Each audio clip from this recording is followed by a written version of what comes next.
afternoon, students. Welcome. Today we are going to study about the changing nature of the regional parties in India. हमारे यहाँ देश में बहुत सारे regional parties है बिकॉज सभी अपने अपने रीजन्स के बारे में बहुत ज़्यादा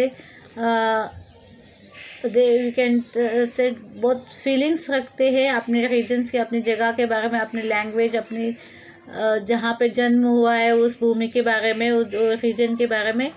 तो we came to know in the last lecture. तो अभी हम जानेंगे changing nature of regional parties. क्या nature?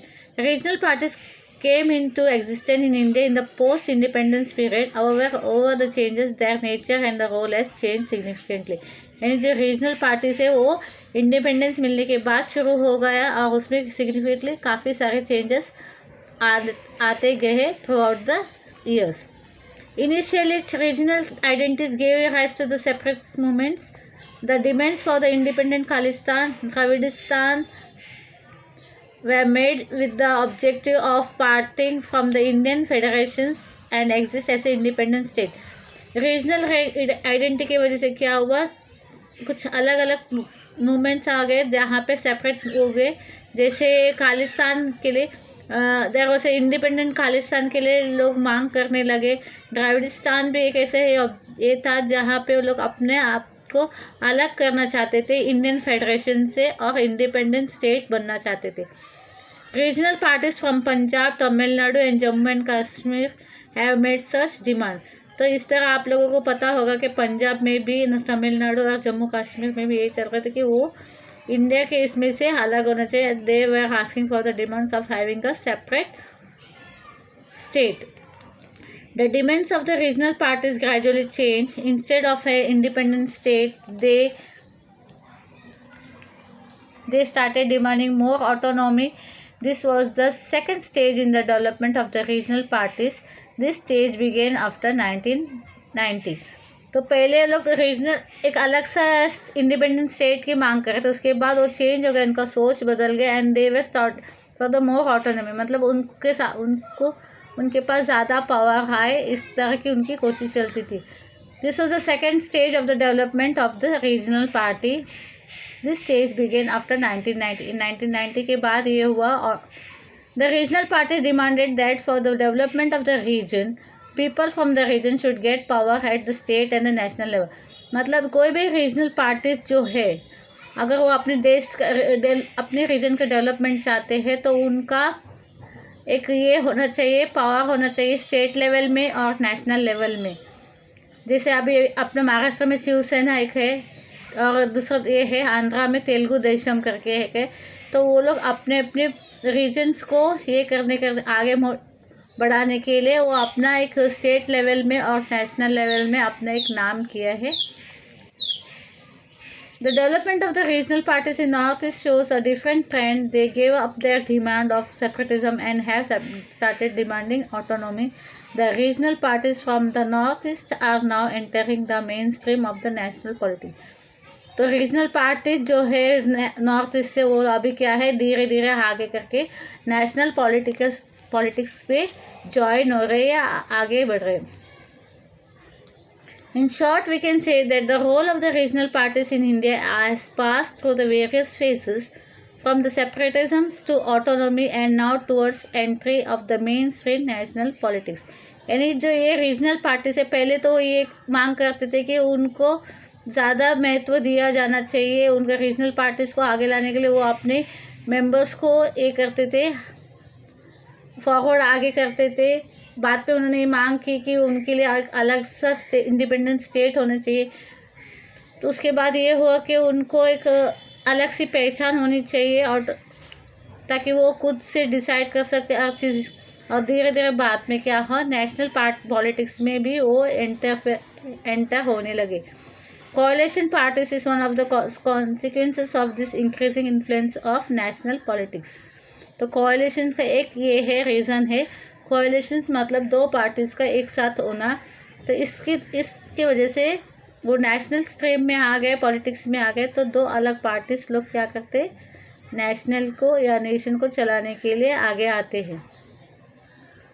In India we have many regional parties. It is not possible to know about all such parties in the chapter. We will study some parties as representative of the Indian East part, West, North and the South region. तो हमारे यहाँ काफ़ी सारे regional parties है, मतलब अपने अपने state के अलग अलग रीजन्स के पार्टीज़ है।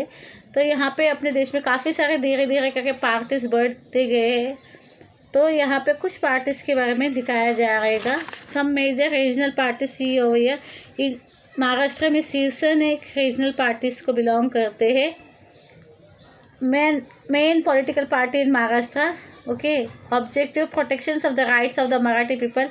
सी रीजनल पार्टीज का मतलब यही होता है, protection of the rights of the Marathi peoples के लिए लड़ने वाले ये एक पार्टी है। Promotion of the Marathi language, ये ज़्यादा करके मराठी लैंग्वेज को प्रमोट करने के लिए करते हैं, महाराष्ट्र लोगों को आगे लाने में करते हैं। Resistant to the people from the other region, तो ये इनका मेन उद्देश्य है। So they have called as one of the regional parties of the Maharashtra. In 1995 it entered to the coalitions with the BJP. In 1995 ये क्या है, ये जो रीजनल पार्टी है वो बीजेपी के साथ जुड़ गया, कोalition पार्टी किया, एंड बाद में ये दोनों सत्ता में आ गए and came to power in Maharashtra. It shares powers with the BJP in Maharashtra since 2014. यानी 2014 से वो बीजेपी के साथ जुड़ा हुआ है। Then is शिरोमणि अकाली दल, ये एक रीजनल पार्टी है। देखिए, ये एस्टेब्लिश्ड हुआ 1920 में। That is the regional party इन पंजाब, ये पंजाब का एक रीजनल पार्टी है। ऑब्जेक्टिव ऑफ उनका ऑब्जेक्टिव क्या है, cultivating religious and regional identity. तो अपना रिलीजियस और रीजनल आइडेंटिटी के लिए वो अपना उद्देश्य है उनका, शिरोमणि अकाली दल का। Assumes power in the Punjab for many years. अभी पंजाब में उनके इसमें एक पावरफुल रीजनल पार्टी में से माना जाता है ये Shiromani Akali Dal. Then it's comes Jammu and Kashmir national conference, ये एक अलग सा रीजनल पार्टी है। Main regional party in Kashmir, ये सबसे बड़ा मेन रीजनल पार्टी कश्मीर का है जो एस्टेब्लिश हुआ 1932 में। इसका उद्देश्य है protect the interest of the Kashmiri people and protection of the autonomous status. इनका उद्देश्य है कश्मीरी लोगों को प्रोटेक्ट करना और protection of the autonomous status, उनका अपना स्टेटस को बनाए रखना, बचाए रखना।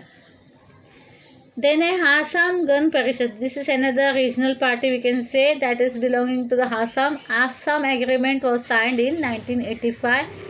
इनका उद्देश्य है to resolve the problems of displaced people, protect the unique cultural, linguistic and the social identity of Assam, economic development of Assam. यानी ये आसाम का लोगों के लिए बनाया, उनका अपना आया सोशल आइडेंटिटी के लिए एक यूनिक, उनका आसाम का एक अलग सा कल्चर है, उनकी भाषा है, उसके लिए ये लोग लड़ते हैं। यानी इस चीज़ को वो लोगों के सामने लाते हैं कि उनका भी एक लैंग्वेज, उनका भी एक ये है कल्चर है, उनकी भी एक आइडेंटिटी है, वो लोगों को सामने लाना चाहता है। तो उन्होंने एक अलग सा आसाम गण परिषद, ये एक रीजनल पार्टी बनाई। Assumes power in Assam for many years, अभी ये लोग भी सत्ते में आसाम में काफ़ी सालों से सत्ते में है।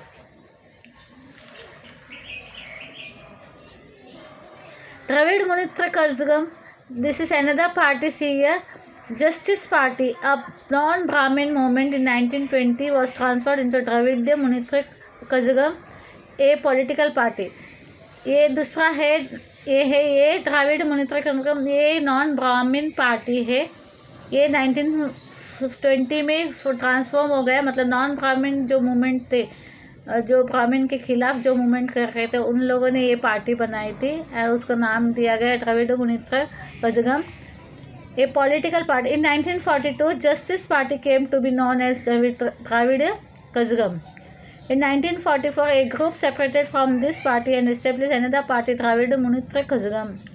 देखिए, पहला एक पार्टी जब 1944 में फॉर्म हुआ था, जस्टिस पार्टी, वो उसका नाम था द्रविड़ कजगम। उसके बाद फिर से वो स्प्लिट हो गया, उसका फिर दो हिस्सा बन गया, उसमें से एक पार्टी बनी द्रविड़ मुनित्र कजगम करके। Another group separated from the party in 1972 and established All India Dravid Munitra. दूसरा फिर एक स्प्लिट हो गया 1972 में, तो उसका नाम रखा गया all India Dravid Munnetra Kazhagam.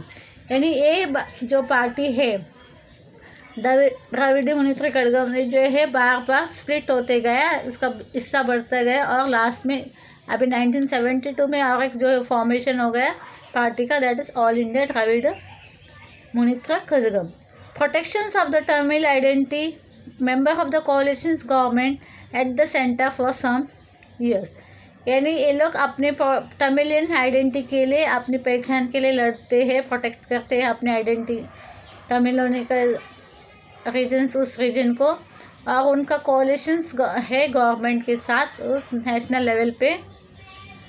The party has support of the voters for all sections of the society, it was in the power for a long period and implement many policies. In India, we have many regional parties in every state and have influenced the state politics. The following chart shows the performance of regional parties in Maharashtra in the elections of 2009 and 2014. यानी हर एक क्षेत्र में अलग अलग reason के लोग ने अपने अपने पार्टीज बनाए, बाद में धीरे धीरे करते करते वो सेंटर तक पहुंच गए और सेंटर में अभी अपने पहचान बना रहे हैं। उनका एक अपना एक पार्टी होने की वजह से वो कोalitions में जाते हैं, किसी और पार्टी के साथ मिलके गवर्नमेंट बनाते हैं। तो रीजनल पार्टीज इन महाराष्ट्र में देखिए, विधानसभा में शिवसेना है, महाराष्ट्र नवनिर्माण सेना ये एक पार्टी है, Peasants and Workers Party, Republican Party of the Indian Bahujan Mahasangh, Republican Party of India, Samajwadi Party. ये रीजनल पार्टीज है जो महाराष्ट्र में एग्जिस्ट करते हैं। सबसे ज़्यादा शिवसेना का ज़्यादा ये है। इलेक्शन ईयर 2009 में 44 थे और इलेक्शन ईयर 2014 में 63 सीट्स कितने इन लोग ने वन जीते हैं। पहले 2009 में 44 सीट्स मिले थे और 14 में 63। इस तरह अलग अलग पार्टीज फिर होते गए इस तरह अलग अलग पार्टी के उनके सीट्स वगैरह इनको इतने सारे मिलते गए, मतलब 2009 में और 2014 में जो इलेक्शंस हुए। समाजवादी पार्टी भी इसका एक हिस्सा है। देन यू कैन सी विधानसभा ने बहुजन विकास आघाड़ी, राष्ट्रीय समाज पक्ष, ऑल इंडिया मजलिस ए इत्तेहादुल्लाह मुसलमान, जन स्वराज्य शक्ति, लोक संग्राम एंड स्वाभिमानी पार्टी। ये सब अलग अलग पार्टीज है। This party did not exist in 2009। ये 2009 में कुछ पार्टीज अवेलेबल नहीं थे। तो इस तरह you can in this lesson you can see that there were many regional parties formed in the particular regions. पहले तो उनका उद्देश्य ये था कि अपने रीजन को एक पहचान मिले, इसके लिए उन्होंने अपने लोगों के रीजन के लोगों को आगे बढ़ाया, उनका प्रॉब्लम्स ये किया और उसके बाद वो धीरे धीरे करके अपने पहचान बनाते बनाते अभी नेशनल लेवल तक वो पहुँचे और कोalitions गवर्नमेंट्स वगैरह करने लगे। और या वी कैन से अभी ओवरऑल काफ़ी सारे रीजनल पार्टीज आ गए after the post independence. In this chapter, we took a review of the national and the regional political parties in the India. In the next chapter, we will try to understand the importance of the social movements in our life. Okay, here we have finished the lesson. तो ये understood देखते national parties होते हैं, जैसे Congress party, BJP है, पहले Bharatiya Janata party था।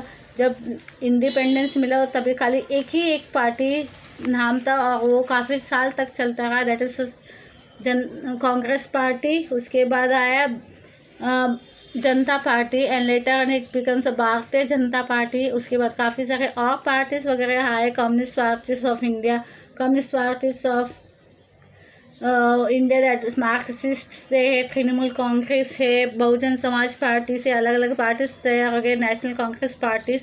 Later on regional parties भी तैयार हो गए, अपने अपने रीजन्स को प्रॉब्लम सॉल्व करने के लिए, अपने रीजन के बारे में लोगों को पहचान होने के लिए, ऐसे से एक एक क्षेत्र को अपने रीजन का नॉलेज लोगों को देने के लिए, उनका प्रॉब्लम सॉर्ट आउट करने के लिए उन्होंने अलग अलग पार्टीज वगैरह किए गए। और इस तरह काफ़ी सारे रीजनल पार्टीज फॉर्म हो गए ओवरऑल आप अभी बहुत सारे रीजनल पार्टीज अपने इंडिया में एग्जिस्ट करते हैं. Okay, this is what we have seen in this lesson. Bye, see you in the next.